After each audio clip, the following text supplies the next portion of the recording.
Quand les membres de la commission des affaires étrangères et de la défense se sont rendus à une réunion dirigée par le chef du Mossad, ils étaient encore souriants, relax et parlaient sur leur portable. Mais quelques minutes après, lorsque Meir Dagan a commencé à exposer ses prévisions apocalyptiques, l'atmosphère s'est glacée. Une fois par an, le chef du Mossad s'adresse à la commission pour lui donner un aperçu général sur la région. Cette année, après une guerre et peut-être à la veille d'une seconde, son étude est particulièrement inquiétante. Son exposé commence par la Syrie, où, dit-il, un changement stratégique s'est produit. Les Syriens n'hésitent plus à provoquer Israël, étant donné les résultats de la dernière guerre. Dagan explique que les Syriens sont en train de s'approvisionner et d'accélérer leur production d'armement. Ils ont compris les points faibles d'Israël qui se sont manifestés pendant la guerre. La Syrie est prête à prendre plus de risques face à Israël, Assad se sent plus confiant, et le chef du Mossad de conclure clairement que des négociations avec la Syrie seraient reçues comme un coup bas par les pays arabes modérés. Il continue avec le Liban, d'après les termes du chef du Mossad, un vrai bordel.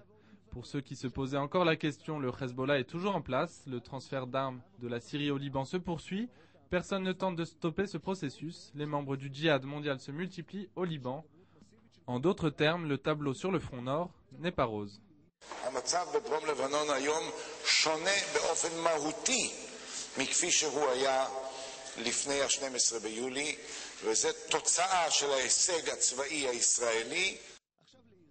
Et maintenant, à propos de l'Iran qui poursuit son programme nucléaire, un programme qui arrive selon le chef du Mossad dans sa phase finale. En 2008, l'Iran aura enrichi l'uranium au point de pouvoir s'en servir pour en faire une arme nucléaire, estime Dagan. Et pas plus tard qu'en 2009, l'Iran aura la possibilité de lancer des missiles nucléaires sur Israël.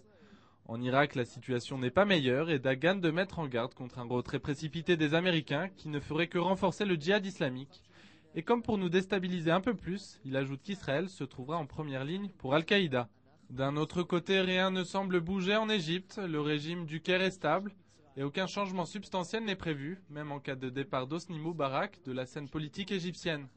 À la fin de son exposé, Meir Dagan a quitté la Knesset par une porte dérobée, à l'abri des caméras, en nous laissant pantois devant ces tristes prévisions.